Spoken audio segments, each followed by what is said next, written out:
আসসালামু আলাইকুম ওয়া রাহমাতুল্লাহি ওয়া বারাকাতুহু। দূরের ও কাছের যে যেখান থেকে শুনছেন সবাইকে আন্তরিক সালাম এবং মোবারকবাদ। আলহামদুলিল্লাহি রাব্বিল আলামিন ওয়াল আকিবাতু লিল মুত্তাকিন ওয়াসসালাতু ওয়াসসালামু আলা সাইয়্যিদিল আম্বিয়া ওয়াল মুরসালিন। সম্মানিত দর্শক শ্রোতা, আমাদের ভিতরে একটা প্রবণতা আছে যে আমরা মনে করি যে শুধু যারা মাদ্রাসার ছাত্র তারাই শুধু সালাম দিবে, আর অন্য কেউ না দিলেও চলবে। আমরা মনে করি যে শুধু এগুলো আমাদের প্রবণতা যে শুধু যারা মাদ্রাসায় পড়ে, যারা হুজুর, তারাই নামাজ পড়বে, অন্য কেউ না রাখলেও চলবে। এই সমস্ত ভ্রান্ত ধারণা, ভ্রান্ত আকীদা নিয়ে আমাদের জীবন আমরা অতিবাহিত করছি। প্রিয় দর্শক শ্রোতা, আমাদের নবী সাল্লাল্লাহু আলাইহি ওয়াসাল্লাম যিনি আমাদের জন্য নামাজ এনেছেন, রোজা এনেছেন, অর্থাৎ ইসলামটাকে আমাদের জন্য এনেছেন, যিনি একমাত্র আমাদের ঈমান, নবী মুহাম্মদুর রাসূলুল্লাহ সাল্লাল্লাহু আলাইহি ওয়াসাল্লাম, তিনি আমাদের শিক্ষা দেওয়ার জন্য বিভিন্ন সময় বিভিন্ন কাজ তিনি করেছেন।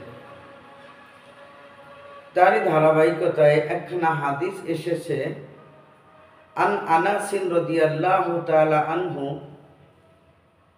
আন্না ক্বালা ক্বালা রাসূলুল্লাহ সাল্লাল্লাহু আলাইহি ওয়াসাল্লাম মাররা আলা গিলমানিন ফাসাল্লামা আলাইহিম। সম্মানিত দর্শক শ্রোতা, রাসূলুল্লাহ সাল্লাল্লাহু আলাইহি সাল্লামের ব্যাপারে হযরতে খাদেমে রসুল আনাস রাদিয়াল্লাহু তাআলা আনহু বলেন যে একবার আমাদের প্রিয় নবী হযরত মুহাম্মদ সাল্লাল্লাহু আলাইহি সাল্লাম একদল বালকদের সামনে দিয়ে অতিক্রম করছিলেন। বালকদের সামনে গেলেন, এমন সময় বালকদের দিকে লক্ষ্য করে আমার নবীজি সাল্লাল্লাহু আলাইহি সাল্লাম সালাম দিলেন।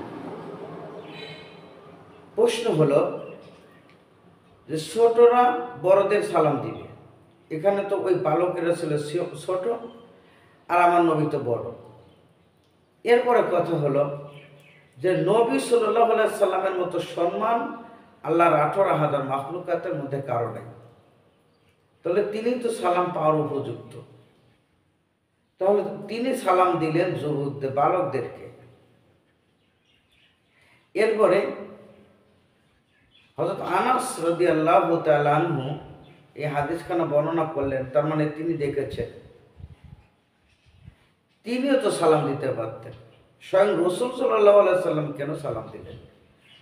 আল্লাহ রাসূল সাল্লাল্লাহু আলাইহি সাল্লাম বলেন, বুইস্তু মুআল্লিমান, আমি তোমাদের নিকটে শিক্ষক হিসেবে প্রেরিত হয়েছি।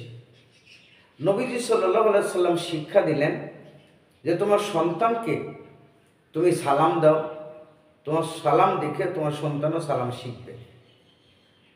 এই জন্য কেউ যদি সালাম না দেয়, সে হোক মাদ্রাসার ছাত্র বা এমনি জেনারেল ছাত্র, আমাদের দায়িত্ব হলো তাদেরকে সালাম দেওয়া। তাকে বলা নয় যে তুই কেন সালাম দিলি না। যখন আমরা তাকে সালাম দিব, তার মধ্যে মনুষ্যত্ববোধ যখন থাকবে, সে অবশ্যই পরবর্তীতে আর আমাদের সালাম দেওয়া লাগবে না, সে নিজেই আমাদেরকে সালাম দিবে।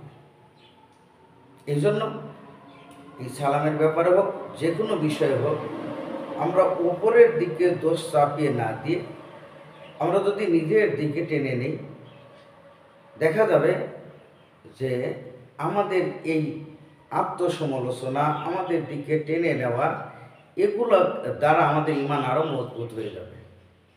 সুতরাং আসুন আমরা পরের সমালোচনা না করি, পরের গীবত না করি, নিজেরা আত্মসমালোচনা করি এবং নিজেদের জীবনটাকে সুন্দরভাবে সাজিয়ে তুলি।